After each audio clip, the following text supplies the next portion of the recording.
হ্যাঁ, নির্মল নাটক আলোচনা নিয়ে দুইজনের সত্যি বলছে আর একটাকে ফাঁকা হচ্ছে তালিকা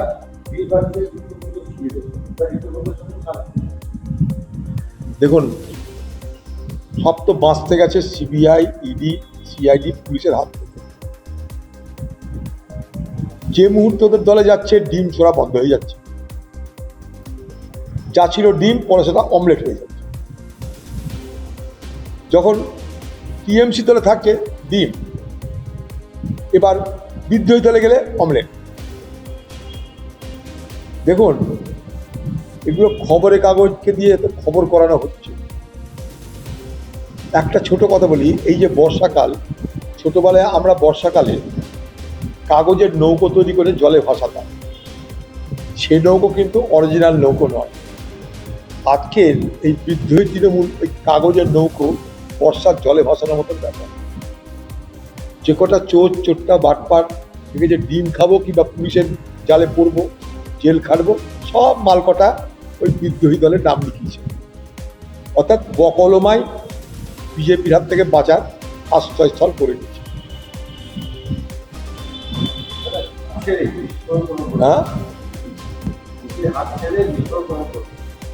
জেলা সভাপতি পক্ষে সরিয়ে দেওয়া হলো, কি আমি অপরাধ করলাম, ওকে দায়িত্ব দেওয়া হলো না।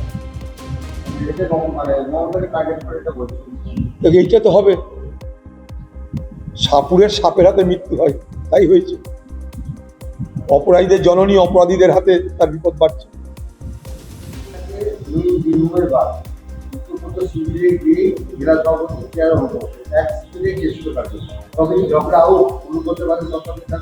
ছ্যাবলামি হয়েছে, দেখতে পাচ্ছেন আপনারা। ছ্যাবলাদের পুতুল নাচে কি মাথা খাওয়াবো আমরা বলে। হ্যাঁ, আদালত যদি অনুমতি না দেয় তাহলে 21 জুলাই যে মমতার বিকল্প ভাবনা উন্নয়নবার 21 জুলাই ধর্ম করার বলছে কলকাতা চলে যেতে পারে। মমতার নামে অনুমতি নির্ভর করে নেই এগুলো মমতা জেলা থেকে কর্মীরা এলে কলকাতায় 3টি জায়গায় বড় জমায়। আমার মনে হয় মমতা ব্যানার্জির উচিত হাজরা মোড়ে করে দেওয়া।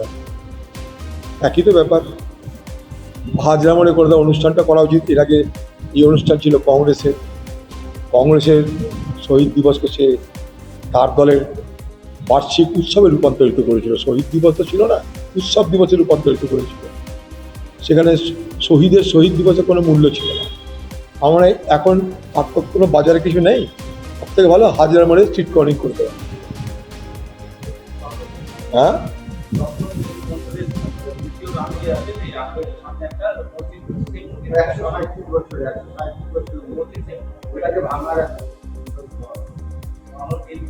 খুব অন্যায় হবে এগুলো করলে। যাই না কি করছে না করছে, না জেনে বলতে হবে না। বাংলার সংস্কৃতিটাকে যদি কেউ ধ্বংস করে, বাংলার মানুষ তার প্রতিবাদ করবে, মুখ বুঝে তো সহ্য করবে না। হ্যাঁ, মসজিদ থাকার জন্য আলোচনা করে করতে পারে। মসজিদটা এর আগেও অনেক কথা হয়েছিল মসজিদ নিয়ে, কারণ আমাদের যাতায়াতের ট্রেনের সংখ্যা বাড়ছে, এখানে কোনো ভুল নাই। এর আগেও এটা নিয়ে কথা হয়েছিল যে থেকে অন্য জায়গায় লোকেট করা যায় কিনা। যারা মসজিদটা চালাতে তাদের সঙ্গে আলোচনা করে করুন, কোনো অসুবিধা নেই।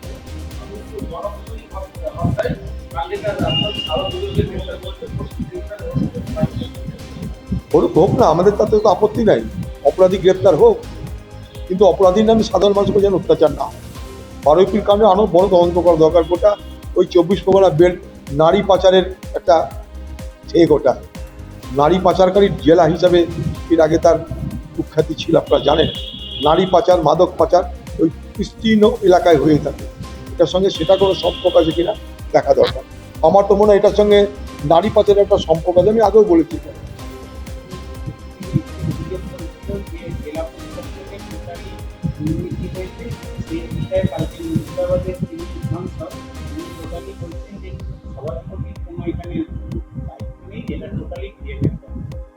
সব জায়গাতে তাই করেছে, এবার ডিএম কাজ করুক, তাহলে তো হবে। কার কাছে দেখার দরকার, নির্বাচিত তারা। এখন নির্বাচিত হওয়ার পর তার দায়িত্ব কেড়ে নেওয়া যায় কিনা তারা দেখবে। তাদের দায়িত্ব কেড়ে নেবে, তারা কোর্টে যাবে। কারণ এটা নির্বাচিত, কোনো সরকার মনে করতে পারে না যে আমার ভালো লাগলো না, তা আমি সব নির্বাচিত সংস্থাগুলোকে ভেঙে দেবো, নির্বাচিত প্রতিষ্ঠানগুলোকে ভেঙে দেবো। এটা সাধারণত বেআইনি বলে চিহ্নিত। এখন সরকার যদি সিদ্ধান্ত নেয় যে না, এদের কোনো গাফিলতি যে ডিএম চালাতে পারে, মিউনিসিপ্যালিটি যেমন চালাচ্ছে, আমাদের কাজ হোক এটা আমরা চাই।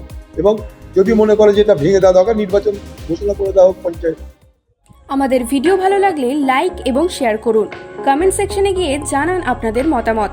আরও ভিডিও পেতে আমাদের চ্যানেল সাবস্ক্রাইব করুন এবং প্রতি মুহূর্তে খবরের আপডেট পেতে প্রেস করুন বেল আইকন।